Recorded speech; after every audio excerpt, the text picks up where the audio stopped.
Greetings and salutations.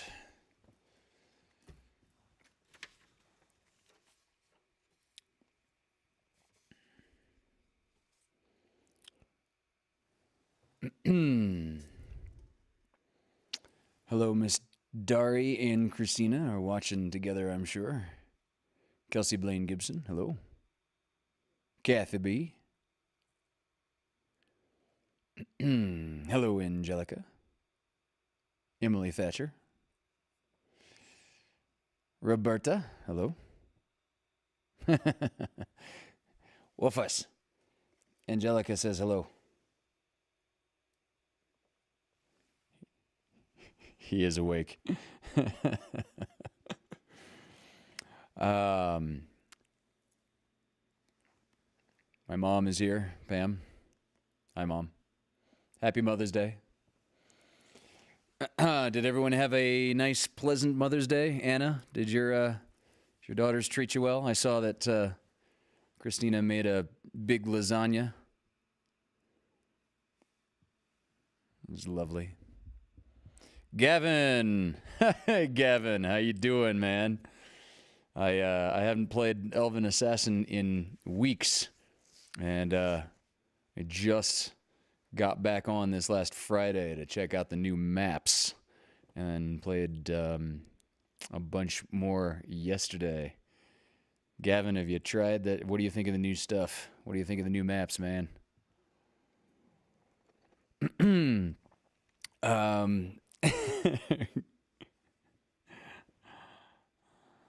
Thanks, Mom. And hello, Melissa Catano.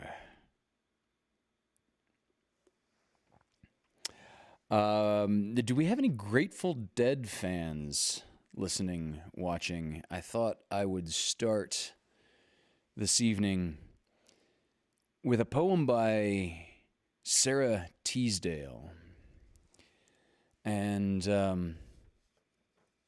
yeah, they are great, aren't they? Yeah, I don't usually do player versus player, but the new PvP map is wonderfully intricate. There are levels and heights, and yeah, the new co-op map is pretty badass. The ships coming in.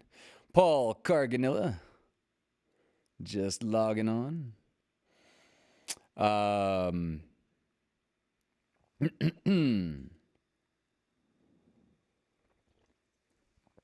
Yeah, I had just a little bit of Jameson right before starting the stream, but I won't be actively drinking during the show tonight. But don't let that stop any of the rest of you. Hello, Patty Pinkstaff. So tonight, at the conclusion of Fireside Tales with Wolfgang, there's going to be a Moody Monday. So tune into the Vaudacity Network at 10:30, I think, is the official start time. And there's going to be, I think 7 folks that are going to trade moody songs all live. Patty Pinkstaff, I bet, is a Grateful Dead fan. Is anyone else that's listening so far? I really have no idea. I asked that in it's now called Deep Cuts. Oh, that's actually pretty smooth. Yeah. I get it. I like it. It's now called Deep Cuts. Okay, Deep Cuts will be happening at 10:30 on the Vaudacity Network. All right, Gavin, thanks for stopping in and saying hey, man. Okay, I keep alluding to the Grateful Dead. The Grateful Dead has this Sugar Magnolia is a great song. Yeah. They have a song that is actually a cover that they started doing in the 60s, but they did it so differently than the original that it became its own thing. And the song is called Morning Dew.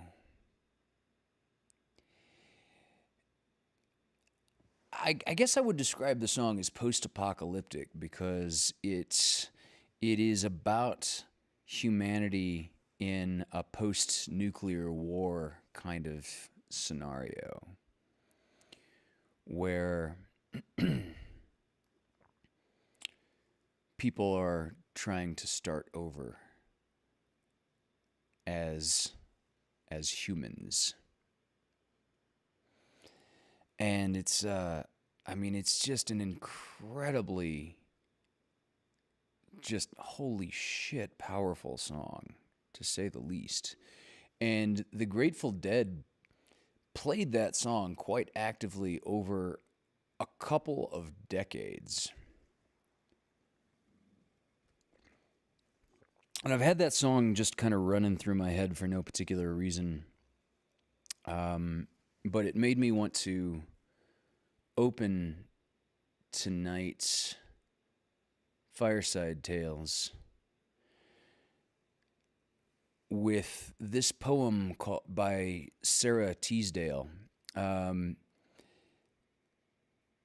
Sarah Teasdale wrote this in 1920, and this is one of her best known poems. It's I guess it could be described to be about the resilience of the earth. It's nature cleaning up a field after a battle. And this poem, instead of it being humans starting over, as in Morning Dew, this poem raises the idea that nature would not care at all if mankind were to become extinct. I've always said this in a slightly different way. I've always said that if... Yeah, Mom. I've sung this with Hunter and the Dirty Jacks many times. I've always said that regardless of things like global warming, climate change, pollution, the layer of plastic that we will geologically leave behind, if humanity goes extinct, the Earth eventually will be fine. It's less to say that we're killing the Earth and more to say that the biggest danger is the Earth is just really going to kind of shrug us off if we get too unruly and cause too much extinction, including our own. Kind of a heavy opener, I admit, but this poem inspired Ray Bradbury's short story of the same name. This poem is called There Will Come Soft Rains by Sarah Teasdale.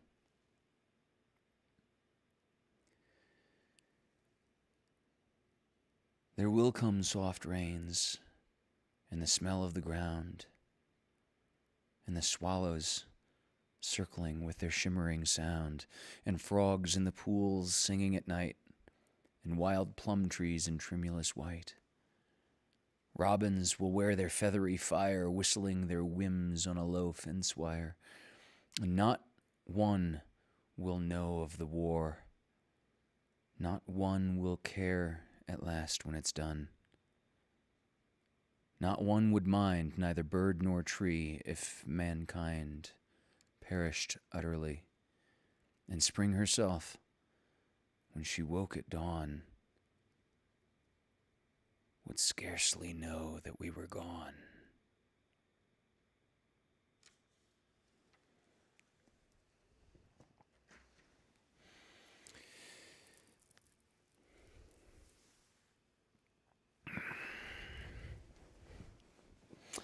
Hello, Svetlana. And I want to say hello also to Miss Michelle Hoover, who is logged in as GWC Productions. Michelle is the one that edits these live shows. She reposts them on the edited version. She reposts on GWC Productions, also on YouTube. So if you want to catch a slicker version in retrospect, and by all means, when this show is over, go check out GWC Productions and throw Michelle a subscribe. Michelle is also, of course, the person that has gotten this show on public access in both Ventura and in Pasadena. Indeed, the poem, Michelle says, that poem makes me think of what a privilege it is to be here at all. Yeah. Well, that's the line that I think Mom is referring to in the song In the Aeroplane Over the Sea by Neutral Milk Hotel. The last rhyming couplet of that song is, "Can't believe how strange it is to be anything at all." Okay, Michelle's fair description. Not slicker, just different. Yes, indeed. Okay, so we've got 19 folks watching and 7 thumbs up. If you haven't yet, please reach down, click that thumbs up. Click save. It really helps the algorithm. And by all means, I would certainly appreciate if you also clicked share. The numbers are about half of what they were a month ago. It would be nice to get literature out to a few more folks.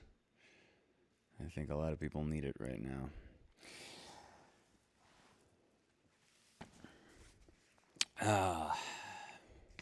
Hello, Meg. We've missed you. Lovely to have you back.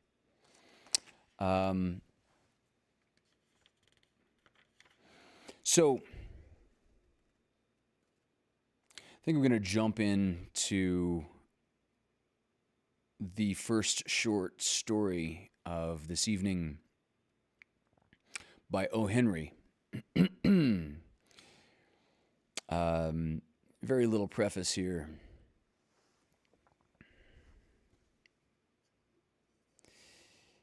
But damn, I really love this story. It's a solid one. Thank you, Svetlana.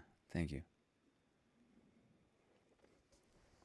You know what? I think my numbers might actually be lagging on my YouTube display. Yeah, they were. All right. So, I'm going to go into this short story, and then another little section, we'll call it part 2 of 3 excerpts from Walden, will follow the short story.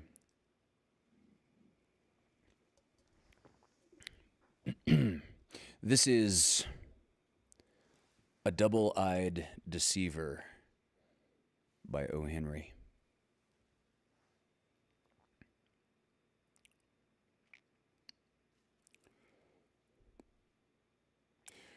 The trouble began in Laredo. It was the Yano kid's fault. It happened in old Justo Valdo's gambling house. There was a poker game in which sat players who were not all friends, as happens often where men ride in from afar to shoot folly as she gallops. There was a row over so small a matter as a pair of queens, and when the smoke had cleared away, it was found that the kid had committed an indiscretion and his adversary had been guilty of a blunder. For the unfortunate combatant, instead of being a lowlife, was a high-blooded youth from the cow ranches of about the kid's own age, and possessed of friends and a few champions. His blunder in missing the kid's right ear only a 16th of an inch when he pulled his gun did not lessen the indiscretion of the kid who was the better marksman. The Yano kid, not being equipped with personal admirers and supporters, considered it compatible with his shadowy reputation to perform that judicious traditional act known as pulling his freight. And so he shot that young man dead on the spot. Quickly, the Avengers gathered and sought him. 3 of them overtook him within a few yards of the station.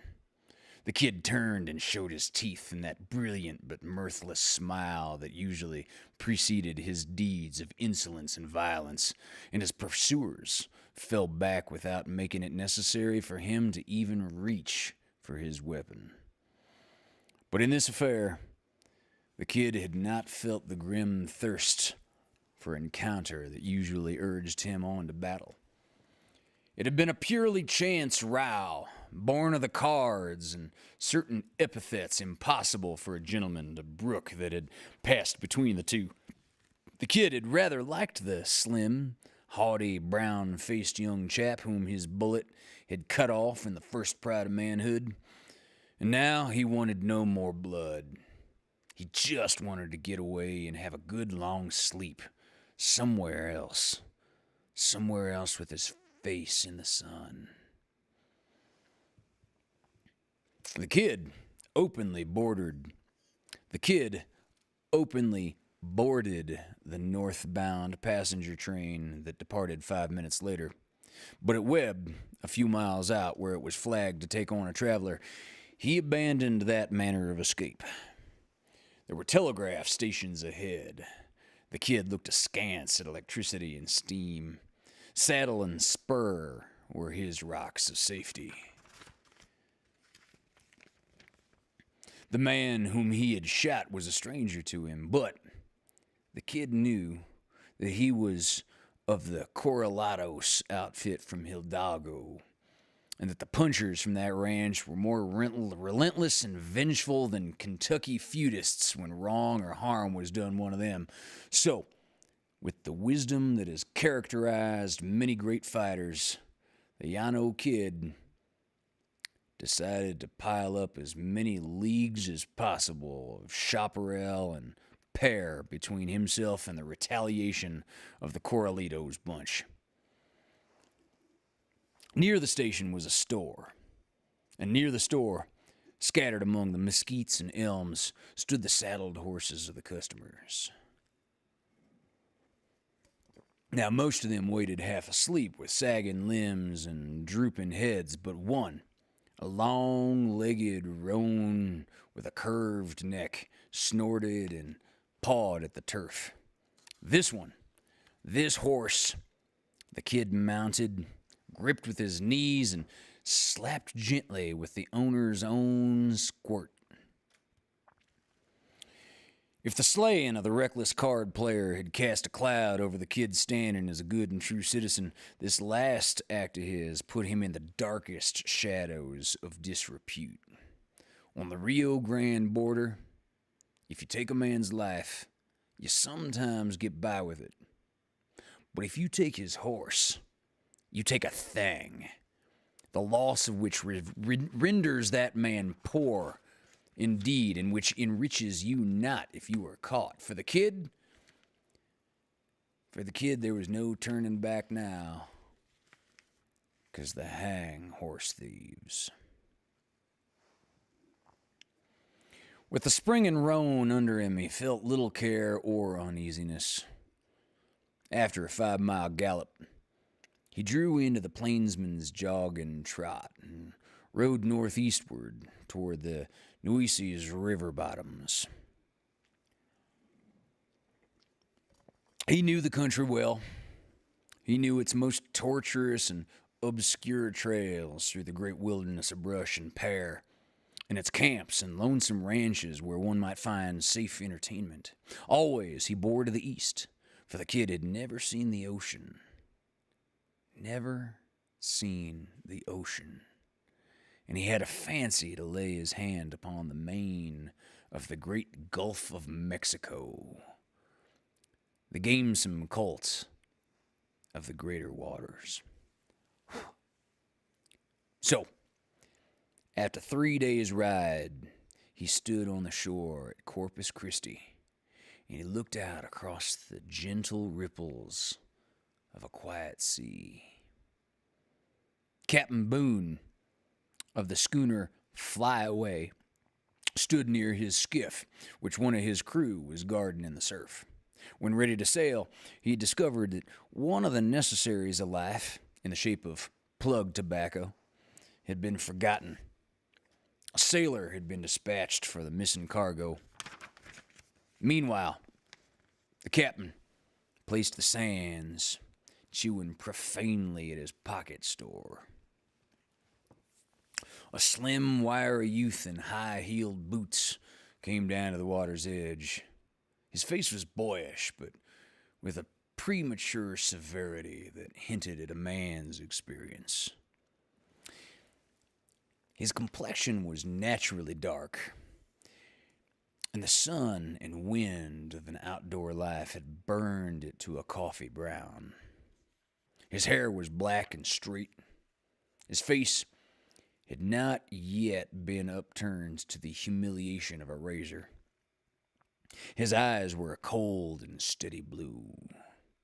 He carried his left arm somewhat away from his body, for pearl-handle .45s are frowned upon by town marshals, and they're also a little bulky when placed in the left armhole of one's vest.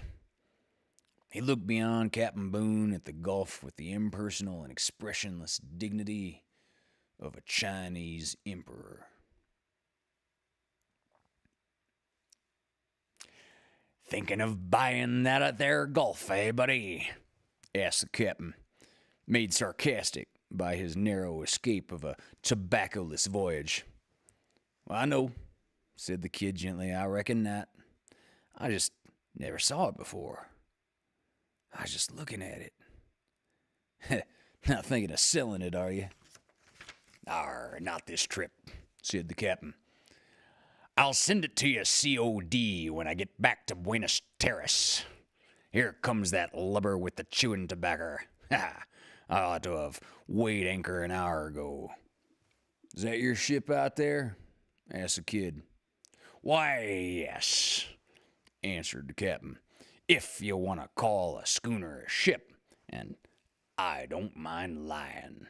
But you better say Miller and Gonzalez, owners, and ordinary plain billy-be-damned old Samuel K. Boone, the skipper."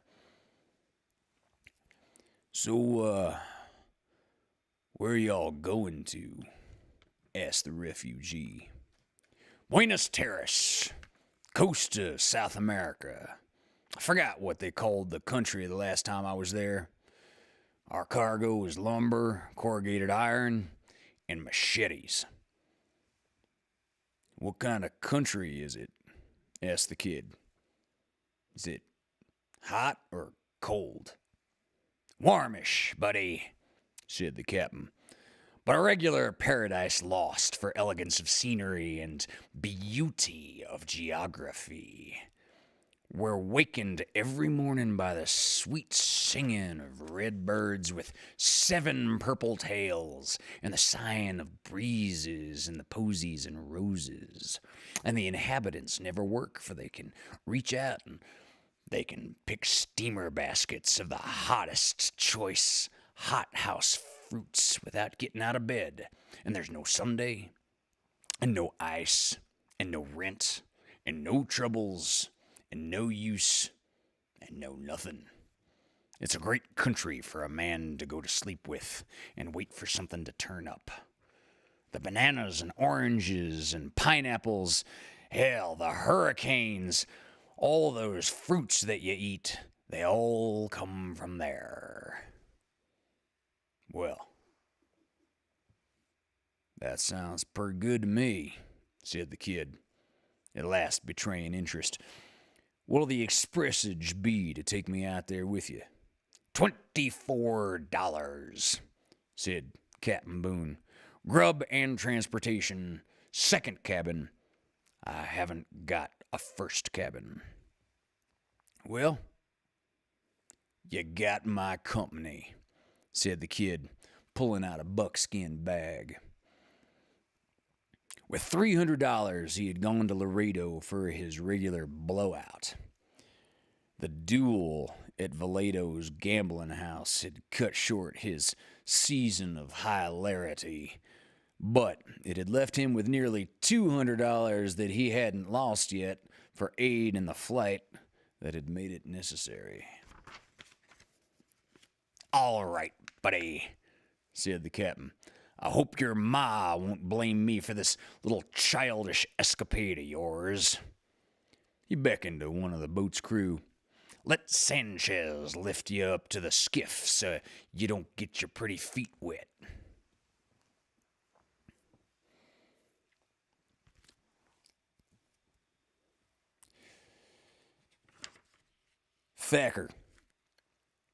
Thacker, the United States consul at Buenos Aires, was not yet drunk. It was only 11 o'clock in the morning, and he never arrived at his desired state of beatitude, a state wherein he sang ancient maudlin vaudeville songs and pelted his screaming parrot with banana peels until the middle of the afternoon. So, when he looked up from his hammock at the sound of a slight cough and saw the kid standing in the door of the consulate, he was still in a condition to extend the hospitality and courtesy due from the representative of a great nation. Hey, don't disturb yourself there, said the kid easily. I just dropped in. They told me it was customary to light at your camp before starting in to round up the town. I just came in on a ship straight out of Texas. Glad to see you, Mr. said the consul. The kid laughed. Sprague Dalton, he said. Sounds funny to me to hear it. I'm called the Llano Kid in the Rio Grande country. I'm Thacker, said the consul. Take that cane-bottom chair. Now, if you've come to invest, you want somebody to advise you. These people will cheat you out of the gold in your teeth if you don't understand their ways. Try a cigar? Much obliged, said the kid. But if it wasn't for my corn shucks and the little bag in my back pocket, I couldn't live a minute. He took out his makings and he rolled himself what they call a cigarette. They speak Spanish here, said the consul. You'll need an interpreter. If there's anything I can do, I'd be delighted, sir. If you're buying fruit, or if you're buying fruit lands, or looking for a concession of any sort, you'll want somebody who knows the ropes to look out for you. I speak Spanish, said the kid. About 9 times better than I do English. Everybody speaks it out on the range where I come from, and besides, I'm not in the market for nothing. You speak Spanish, said Thacker thoughtfully. He regarded the kid absorbedly. You look like a Spaniard, too, he continued. And you're from Texas. And you can't be more than 20 or maybe 21. I wonder if you have any nerve. You got a deal of some kind to put through? Asked the Texan with unexpected shrewdness. Are you open to a proposition? said Thacker. What's the use tonight? Said the kid. I got into a little gun frolic down in Laredo and plugged a man. So now I'll come down to your parrot and monkey range just for to smell the morning glories and the marigolds. Now, do you sabe? Thacker got up and closed the door. Let me see your hand, he said. He took the kid's left hand and examined the back of it closely. I can do it, he said excitedly. Your flesh is as hard as wood and as healthy as a baby's. It will heal in a week. Look. If it's a fist fight you want me to back you up for, said the kid, don't put up your money just yet. Make it gun work and I'll keep you company, but no bare hand scrapping like ladies at a tea party. None of that from me. It's easier than that, said Thacker. Just step here, will you? Through the window, he pointed to a 2-story white stuccoed house with wide galleries rising amid the deep green tropical foliage on a wooded hill that sloped gently from the sea. In that house, said Thacker, a fine old Castilian gentleman and his wife are yearning to gather you into their arms and fill your pockets with money. Old Santos Urique lives there. He owns half the gold mines in all the country. You ain't been eating no loco weed, have you? Asked the kid. Sit down again, said Thacker, and I'll tell you all about it. 12 years ago, they lost a kid. No, he didn't die. He was a wild little devil, even if he wasn't but 8 years old. Everybody knows about it. Some Americans who were through here prospecting for gold had letters to Senor Urique, and the boy was a favorite with them. They filled his head with big stories about the States, and about a month after they left, the kid disappeared too. He was supposed to have stowed himself away among the banana bunches on a fruit steamer and gone to New Orleans. He was seen once afterwards in Texas, it was thought, but they never heard anything more of him. Old Urique has spent thousands of dollars having him looked for. The madam was broken up worst of all. The kid was her life. She wears mourning garb yet. But they say she believes he'll come back to her someday and never gives up hope. On the back of the boy's left hand was tattooed a flying eagle carrying a spear in its claws.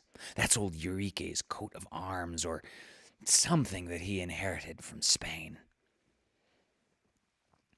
The kid raised his left hand slowly and gazed at it a little curiously. That's it, said Thacker, reaching behind the official desk for his bottle of smuggled brandy. You're not so slow. I can do it. What was I consul at Sandakan for? I never knew till now. In a week, I will have the eagle bird with the frog sticker blended in so that you'd think you were born with it. I was born a set of the needles and ink just because I was sure you would drop in someday, Mr. Dalton. Aw, hell, said the kid. I thought I told you my name. All right then. Kid, if you prefer. It won't be that long. How does Senorito Enrique sound for a change? Well, I never played son, any that I remember of, said the kid. If I had any parents to mention, they were over the divide by the time I gave my first bleat. What is the plan of your roundup? Well, Thacker leaned back against the wall and held his glass up to the light. "We've come now," said he, "to the question of how far you're willing to go in a little matter of the sort." "I told you why I came down here," said the kid, simply. "A good answer," said the consul, "but you won't have to go that far. Here's the scheme. After I get the trademark tattooed on your hand, I'll notify old Eureke. In the meantime, I'll furnish you with all the family history I can find out so you can be studying up points to talk about. You've got the looks. You speak the Spanish. You know the facts. You can tell about Texas. You will have the tattoo mark then. When I notify them that the rightful heir has returned and is waiting to know whether he will be received and pardoned, what will happen? They'll simply rush down here and fall on you, and the curtain goes down for refreshments and a stroll in the lobby." "I'm waiting," said the kid. "I haven't had my saddle off in your camp long, partner. And I ain't never met you before, but if you intend to let it go at a parental blessing, well, I'm mistaken in my man, and that's all. I think there's more to your game." "Thanks," said the consul. "I haven't met anybody in a long time that keeps up with an argument half as well as you do, Mr. Kidd. The rest of it is simple. If they take you out, if they take you in only for a little while, it's long enough. Don't give them time enough to hunt up the strawberry mark on your left shoulder. Old Eureke keeps anywhere from $50,000 to $100,000 in his house all the time in a little safe that you could open with a shoehorn. Get it? My skill as a tattooer is worth half of the boodle. We go in halves and catch a tramp steamer for Rio de Janeiro. Let the United States go to pieces if it can't get along without my services." "¿Qué dice, señor?" "Sounds pretty good to me," said the kid, nodding his head. "I'm out for the dust." "All right, then," said Thacker. "You'll have to keep close until we get the bird on you. Then you can live in the back room from here. I do all my own cooking, and I'll make you as comfortable as a parsimonious government will allow me." Thacker had set the time at a week, but it was 2 weeks before the design that he had patiently tattooed upon the kid's hand was to his notion. And then Thacker called a messenger and dispatched this note to the intended victim. "El Señor Don Santos Eureke, La Casa Blanca.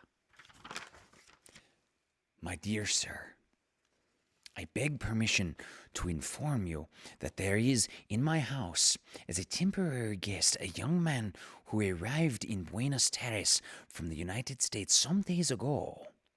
Without wishing to excite any hopes that may not be realized, I think there is a possibility of his being your long-absent son. It might be well for you to call and see him. If he is, it is in my opinion that his intention was to return to his home, but upon arriving here, his courage failed him from doubts as to how he would be received. Your true servant, Thompson Thacker." Half an hour afterward, quick time for Buenos Aires, Senor Eureka's ancient landau drove to the consul's door with the barefooted coachman beating and shouting at the team of horses. A tall man with a white mustache alighted and assisted to the ground a lady who was dressed and veiled in unrelieved black. The two hastened inside and were met by Thacker with his best diplomatic bow. By his desk stood a slender young man with a clear-cut, sun-browned features and smoothly brushed black hair. Senora Eureka threw back her black veil with a quick gesture. She was past middle age, and her hair was beginning to silver, but her full and proud figure was clear olive skin, retained traces of the beauty peculiar to the Basque province. But once you had seen her eyes and comprehended the great sadness that was revealed in their deep shadows and their hopeless expression, you saw that the woman lived only in some memory. She bent upon the young man a look of the most agonizing questioning.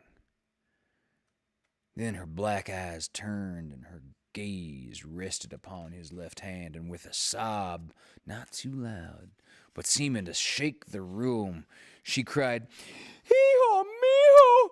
and caught the Llano kid to her heart. It's okay, buddy. A month afterward, the kid came to the consulate in response to a message sent by Thacker. He already looked the part of a young Spanish caballero. His clothes were imported, and the wiles of the jewelers had not been spent upon him in vain. A more than respectable diamond shone on his finger as he rolled a cigarette. "What's doing?" asked Thacker. "Nothing much," said the kid calmly. "I eat my first iguana steak today. They're them big lizards, you sabe. I reckon, though, that frijoles and side bacon would do me about as well. Do you care for iguanas, Thacker?" No, nor for any other kinds of reptiles," said Thacker. It was 3 p.m. In another hour, he'd be in his state of beatitude. "It's time you were making good, Sonny," he went on with an ugly look on his reddened face. "You are not playing up to me square. You've been the prodigal son for 4 weeks now, and you could have had veal for every meal on a gold dish if you had wanted it. Now, Mr. Kidd, do you think it's right to leave me out so long on this husk diet? What's the trouble? Don't you get your filial eyes on anything that looks like cash in the Casablanca? Don't tell me you don't. Everybody knows where old Eureka keeps his stuff. It's U.S. currency, too. He don't accept anything else. What's he doing? Don't tell me nothing this time." "Why, sure," said the kid, admiring his diamond. "There's plenty of money up there. I'm no judge of collateral in bunches, but I will undertake for to say that I seen the rise of $50,000 at a time in that tin grub box that my adopted father calls his safe. And he lets me carry the key sometimes just to show me that he knows that I'm the real little Francisco that strayed away from the herd such a long time ago." "Well, what are you waiting for?" asked Thacker angrily. "Don't you forget that I can upset your apple cart any day I want to. If old Eureka knew you were an imposter, what sort of things would happen to you? Oh, you don't know this country, Mr. Texas Kid.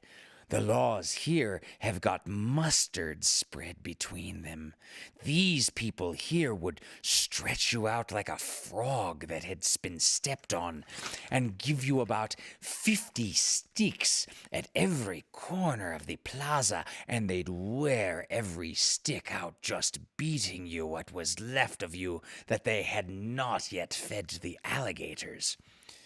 I might just as well tell you now, partner, said the kid, sliding down low on his steamer chair. Now, things are going to stay just as they are. They're about right for now. What do you mean? Asked Thacker, rattling the bottom of his glass on his desk. Listen here. Pretty simple. The scheme's off, said the kid. And wherever you have the pleasure of speaking to me, you will address me as Don Francisco Eureka. I'll guarantee I'll answer to it. We are going to let Colonel Eureka keep his money. His little tin safe is as good as the time locker in the First National Bank of Laredo as far as you and me are concerned. You're going to throw me down then, are you? Asked the consul. Sure, said the kid cheerfully. Throw you down. That's it. And now I'll tell you why. The first night I was up at the colonel's house, they introduced me to a bedroom. No blankets on the floor, a real bedroom with a bed and things in it. And before I was asleep, in comes this artificial mother of mine and tucks in the covers. Panchito, She says, my little lost one. God has brought you back to me. I bless his name forever. It was that or some truck like it, she said. And down comes a drop or two of rain and hits me on the nose. And all that stuck by me, Mr. Thacker. And it's been that way ever since.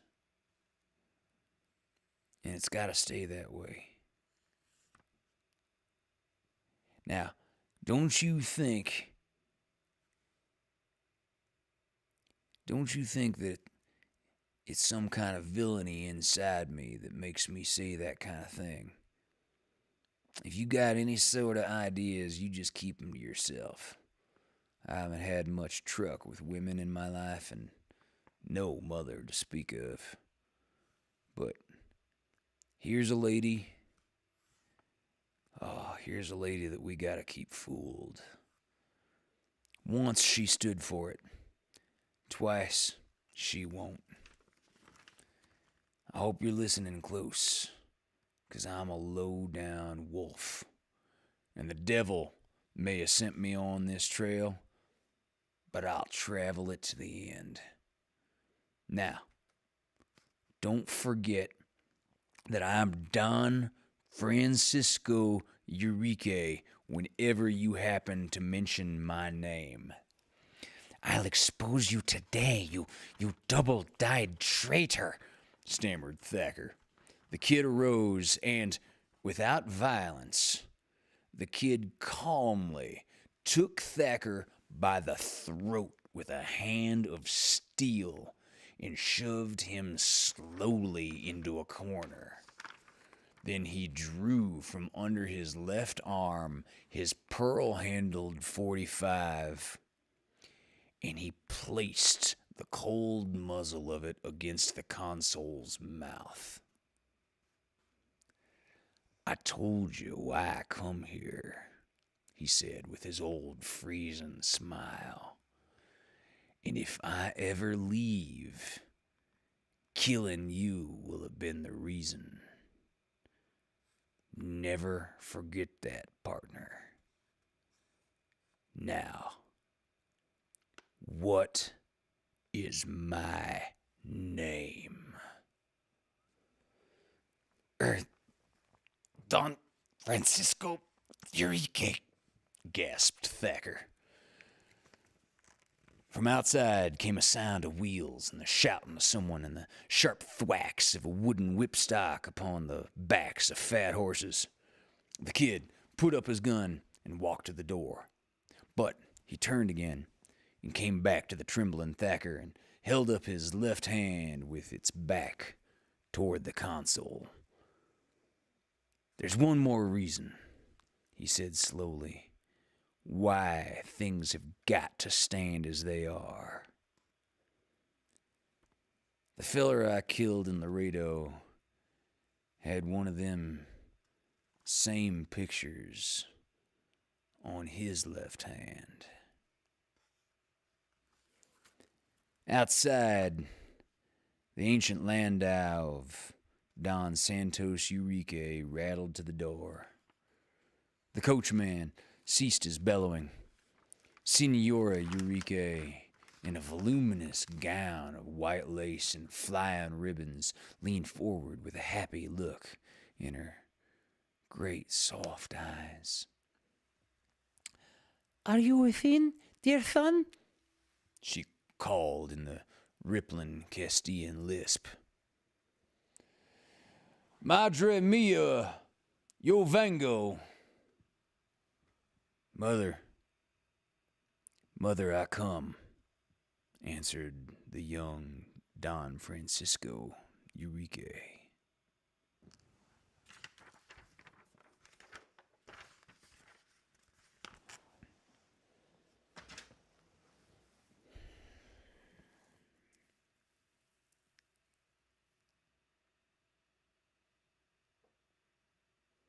Wow. I don't know. I love that story. Wow. I I love that story.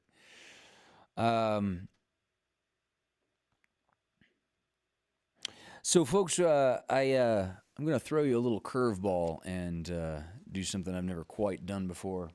I'm gonna cut it off a few minutes early this evening.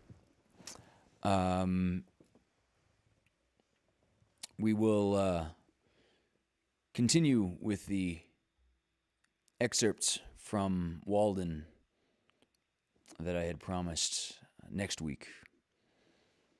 And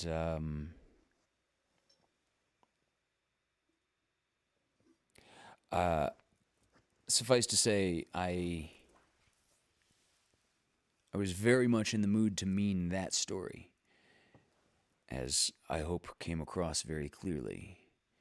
And I'm not currently in a place where I think I could do Walden the justice that it deserves. So we will continue with Walden next week. And at 10:30, come back to the Vaudacity Network for Deep Cuts. I will be listening. I'm not sure if I will be on the chat. I think I'm actually going to go for a bit of a night hike in the mountains here and see what adventures befall the new moon.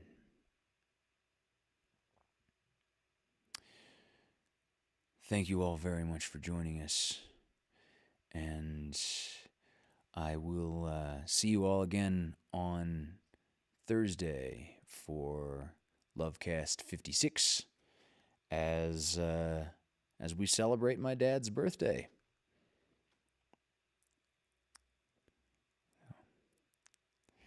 So thank you again.